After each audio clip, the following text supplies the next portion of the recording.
She said, "Stop liking other women's photos. It's disrespectful." I replied, "You're right. My mistake." Then I showed her the fire emoji her own dad left on my sister's beach pic. The color drained from her face. Original post. I, 31, am a data analyst. I like things that are logical. I like patterns. I like when things add up. For the last 2 years, my relationship with Bianca, 29, has been the best part of my life. Until it wasn't. Here's the setup, because it's relevant. 2 years ago, I bought my first property, a duplex. It was a big stretch, but a smart investment. I live in the upstairs 2-bedroom unit. The downstairs 1-bedroom unit. Well, that's where the problem started. When Bianca and I got serious, she introduced me to her parents, Robert, 58, and Darlene, 57. They seemed fine. Robert is a handyman type, always a little too familiar, calls me chief. Darlene is his enabler, always laughing off his jokes. About a year ago, they fell on hard times. Their landlord was selling their rental, their credit was trashed. They had nowhere to go. Bianca was in tears. My parents, Alex, they'll be homeless. So, I did the good future son-in-law thing. I offered them the downstairs unit. I didn't even want to be a landlord, but I couldn't let them be on the street. I wrote up a very simple month-to-month agreement. The rent? $500, just to cover the taxes. Utilities included. I was basically paying for them to live there. Bianca was overjoyed. "You saved us, Alex. You saved my family." I felt good about it. For a while. Then my sister, Maya, 24, came to visit last month. Maya is a grad student, smart, funny, and has a great BS detector. She stayed with me for a weekend. Robert, of course, had to come up and fix the sink, which wasn't broken. He was weird. "Wow, Alex, you didn't tell me your sister was a model." "Looking good, Maya. Your brother's a lucky guy to have you. You're much prettier than he is, honey. Must get that from your mom." It was constant. Maya was visibly uncomfortable. After he left, she turned to me. "Alex, that guy is a creep. He gives me the absolute creeps." I felt that protective brother thing flare up, but I brushed it off. He's just an old-school friendly guy. He doesn't mean anything by it." "No, Alex," she said, dead serious. "He's a creep." I should have listened. Fast forward to last Tuesday. I'm just scrolling through Instagram, unwinding from work. I see a post from an old college friend, Amelia. She just completed her first marathon. It's a pic of her holding her medal, sweaty, looking exhausted but happy. I liked it. Just a double tap. A congrats from 500 miles away. Bianca was on the couch next to me. Her head snapped over. "Who's that?" "What?" "Oh, Amelia, an old friend from university. She ran a marathon." "Amelia," she said, tasting the name. "Why are you liking her picture?" Because she ran a marathon? It's impressive. It's disrespectful, Alex." I actually laughed. "What? How?" "You are liking photos of other women in their workout clothes. It's a micro-cheating. You're advertising to her. You're disrespecting me and our relationship." The fight that followed was absolutely bonkers. I was betraying her trust, making her feel insecure, window shopping. She demanded, seriously demanded, that I go through my following list and unfollow any woman I wasn't related to. I was exhausted. I was stunned. It was so irrational, but I was tired of fighting. "Okay," I said, holding on my hands. "You're right. It was thoughtless. My mistake. I'll be more careful." She smiled. Smug. Satisfied. "Thank you for finally seeing my side." She went to bed happy. I did not. I was buzzing with anger. I felt controlled. I texted Maya, just a vent. "Me, you will not believe the fight I just had. Bianca just accused me of micro-cheating for liking a friend's marathon photo." Maya, LMAO. "She's insane. Is she that insecure?" Me, "Apparently. I'm disrespectful." Maya, "Oh, you want to see disrespectful? Hold on." A minute later, a screenshot came through. My blood went Arctic cold. It was a picture from Maya's spring break trip 2 months ago. Her and 3 girlfriends on a beach. Just a normal beach pic. Bikinis. Sunglasses. Smiling. And a comment. From Robert's public, very much his name and face account. It just said, "Fire looking good, Maya. Fire." This wasn't a like. This wasn't a congrats. This was a 58-year-old man, my tenant, my girlfriend's father, leaving fire emojis on my 24-year-old sister's beach photo. The sister he had just met and been a creep to. I saw red. All the good guy compliance drained right out of me. I walked into the bedroom. Bianca was reading. Alex, what's wrong? We need to talk about disrespectful again. She sighed, annoyed. Alex, I thought we settled this. You agreed. I held out my phone. Your dad, my sister. Explain to me what micro-cheating this counts as. She took the phone. She read the comment. I watched her. The color, it just drained from her face. She was pale, silent. This was the moment. The moment for her to say, oh my God, he's disgusting. I'm so sorry, Alex. I'll handle this. But that's not what she did. She looked up at me, and her eyes were cold and angry. What is this? She whispered. It's your dad being a creep to my sister. You're showing me this? To what? Get back at me? To deflect from what you did. I was stunned. Deflect? Bianca, he's a creep. This is 100 times worse than a like on a marathon photo. He's just being friendly. Her voice started rising. That's just his personality. He's complimenting her. How dare you accuse my father of being a creep? He's my dad. He's a 58-year-old man leaving fire emojis on a 24-year-old's photo. It's gross. You're gross, she shrieked. You're the one who was liking other girls' photos. You're sick. You're trying to twist this to make my family look bad. You're embarrassing me. And, click, that was the sound of my entire future with her evaporating. It wasn't just her. It was them. A whole toxic ecosystem of entitlement and enablers. And I was the host organism. Okay, I said. My voice was suddenly terrifyingly calm. You're right. I'm done embarrassing you. Good. So you'll delete this? And apologize to me? No. I want you to pack your bags. I want you out. She laughed. A real, actual laugh. What? Don't be dramatic, Alex. You're just angry. I'm not. I'm done. I want you out. And I want them out. The laugh died. You can't kick my parents out. Into the street? Over an emoji? You're a monster. They have 30 days. So do you. We have a lease, she screamed. You don't, I said. It's month to month. And the month is up. She stared at me. She saw I wasn't budging. You'll regret this, she seethed. She grabbed her phone, her keys, and stormed out of my unit. I heard her pounding on her parents' door downstairs. Then the shouting started. All three of them. I locked my door. I sat on the couch. My hands were shaking. This was it. I just blew up my life. But that screenshot, Maya's face, Bianca's defense. I wasn't blowing up my life. I was taking it back. The next morning, I typed up 2 formal 30-day notice to vacate letters. One for Robert and Darlene, one for Bianca. I taped theirs to their door downstairs and left Bianca's on the kitchen counter in my unit. This is going to be a war. Update 1. It's been a little over a week. War was the right word. The 30-day notice, which I formally, legally served the day after the fight, went over like a lead balloon. Shocker. About an hour after I taped it to their door, all 3 of them were at my door. Bianca had clearly been crying. Darlene looked furious. Robert just looked smug, like this was all a ridiculous game. I opened the door, kept the chain on. Robert, Alex, son, let's not be hasty here. What's this all about? Alex, it's a 30-day notice to vacate. Robert, it's not complicated. Darlene, 30-day notice? For what? Because my husband paid your sister a compliment?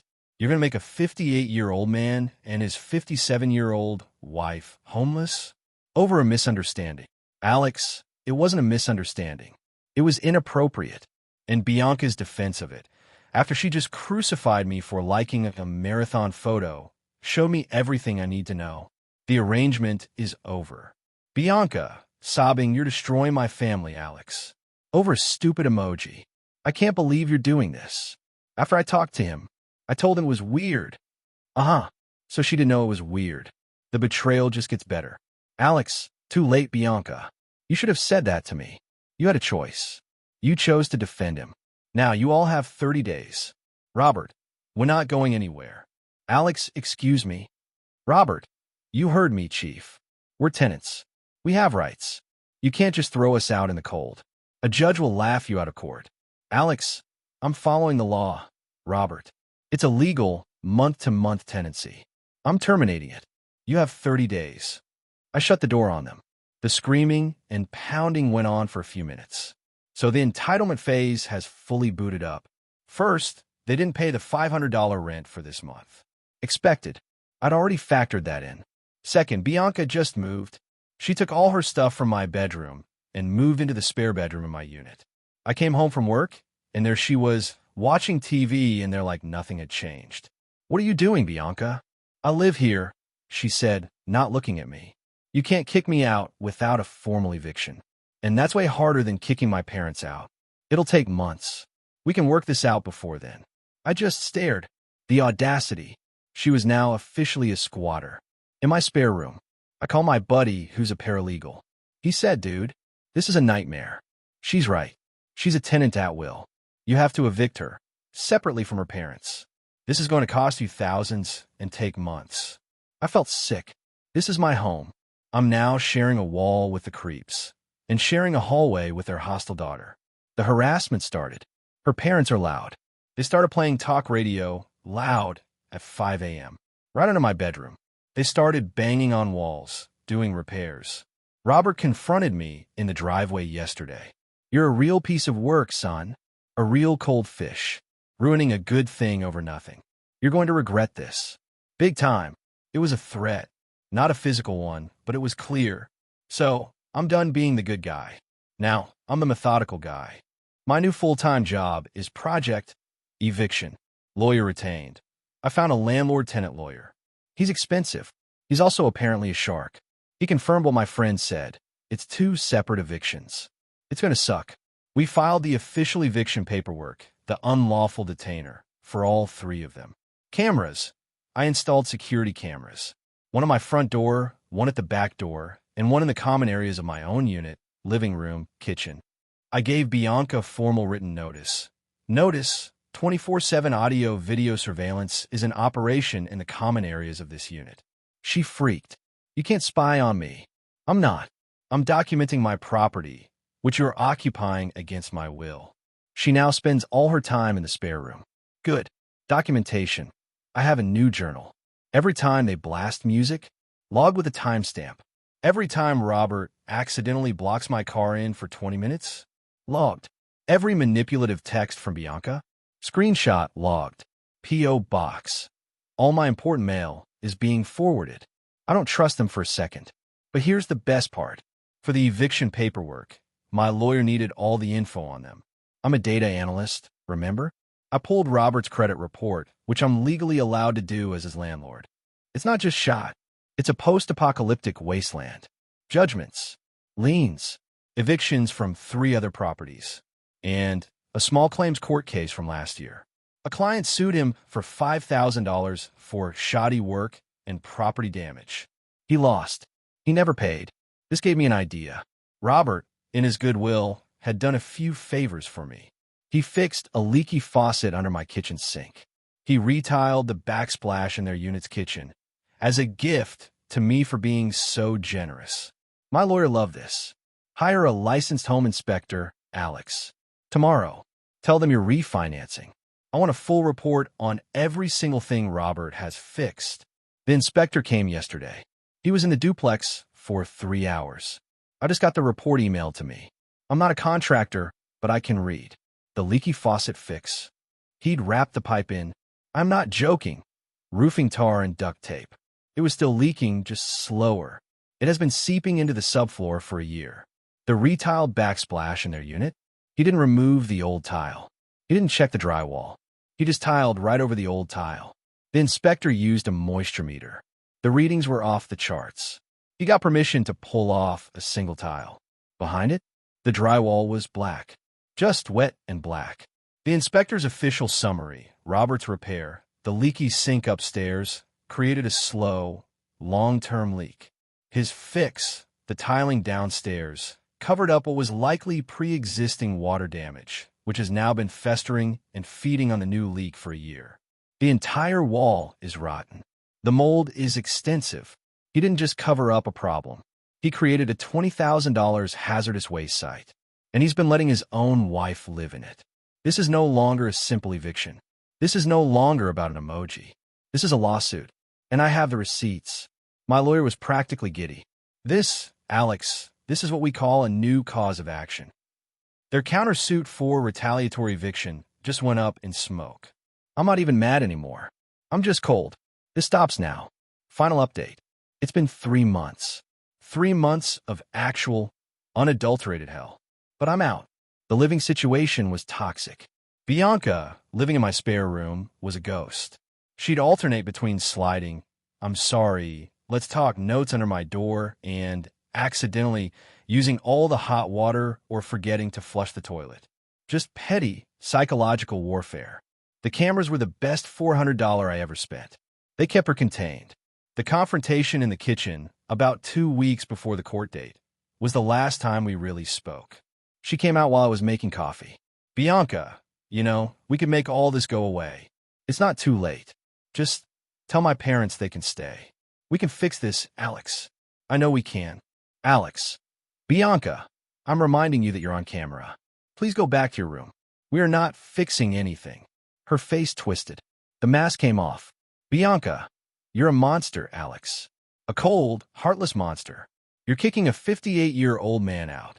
Alex, I'm evicting a tenant who caused $22,500 in water and mold damage to my property. I've never seen someone's face go so white, so fast. It was even better than the fire emoji day." "Bianca." "What? That's a lie. You're making that up." "Alex, the inspector's report and the remediation quote are already with my lawyer. And with your father's. See you in court." She just stood there, speechless. The dirty tricks escalated as their desperation grew. The countersuit, just as my lawyer predicted. They countersued, claimed I was the slumlord, that the mold was my fault, and I'd ignored their requests for repairs. My lawyer loved this, as he had 12 separate texts from Darlene thanking me for letting Robert fix things himself to save me money. The oral contract, Bianca's big move. She claimed in her filing that we had an oral contract for her to live in the unit for 5 years, rent-free, in exchange for domestic services, cooking, cleaning, and emotional support. She was trying to get a massive payout. The family call, Darlene got my mother's number. She actually called my mom. Try to play the worried mother card. Alex is being so rash. He's throwing his future with Bianca away. Can't you talk some sense into him? My mom, who had seen the fire emoji screenshot and heard the whole story, was magnificent. She apparently just said, "My son is allergic to mold, bad contractors, and creeps. Darlene, you should be ashamed of yourself. Goodbye." The court date. It was last Tuesday. It was everything. The 3 of them showed up. Robert in a stained blazer. Darlene looking like she'd been crying for a week. Bianca in a severe black dress, like she was in mourning. They all looked smug. Their legal aid lawyer just looked tired. Their lawyer went first.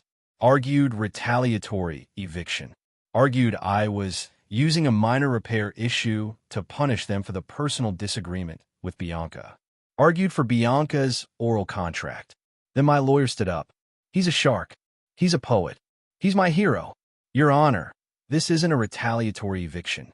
This is an eviction based on catastrophic property damage." He presented Exhibit A, the 30-day notice. Exhibit B, the text messages. "Darlene, thank you so much for letting Robert redo the kitchen. It looks wonderful. Robert, all fixed, Chief. That sink won't bother you again." Exhibit C, the official 40-page inspector's report, with photos, the duct tape, the tar, the black. Exhibit D, the estimate from a certified mold remediation company for $22,500. Exhibit E, Robert's credit report, showing a pattern of non-payment and a lost small claims case for property damage. The judge, a no-nonsense woman, read the inspector's report. She looked at the photos. She looked at Robert. "Mr. Robert's last name, you did this?"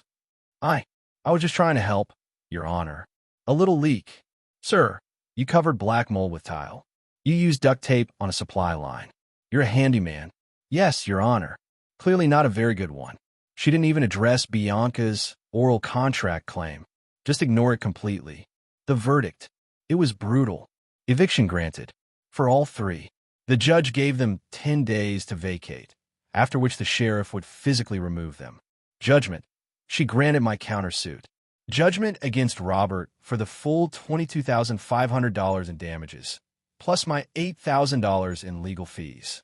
Total, $30,500. In the hallway, it all fell apart. Darlene was wailing. Bianca was just gray. Robert cornered me by the elevator. He was shaking. Robert, you ruined me. You ruined us. $30,000? I don't have that. I'm on disability. You can't get blood from a stone, you little prick. Alex, you should have thought of that before you played contractor, Robert. Or before you left creepy comments on my sister's photos. Bianca ran over, grabbing my arm. Alex, please. He's my father. Call it off. I'll do anything. I'll pay you back. I'll anything. I looked at her hand on my arm. You could have stopped this, Bianca. The day I showed you that emoji. All you had to do was say, "That's disgusting, Alex. I'll handle it." But you didn't. You defended him. You chose this. This is your choice. Get your hand off me. Darlene screamed at my back as I walked away. You're going to hell, Alex. You'll never find anyone. You're a cold, empty man. I turned around. I'm a cold, empty man with a $30,000 judgment and his duplex back. Have a nice life.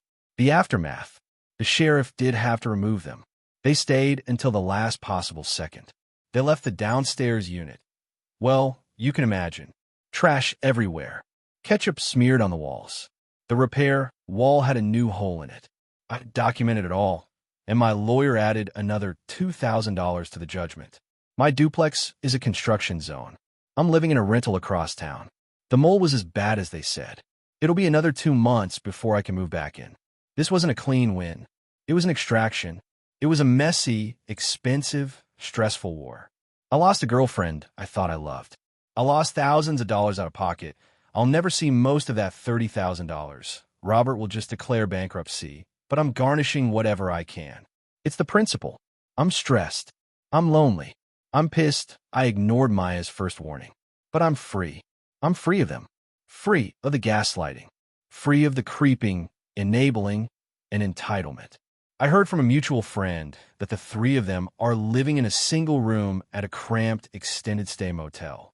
Bianca is apparently furious with her dad, not for being a creep, but for his shoddy work that ruined everything. She still doesn't get it. She never will.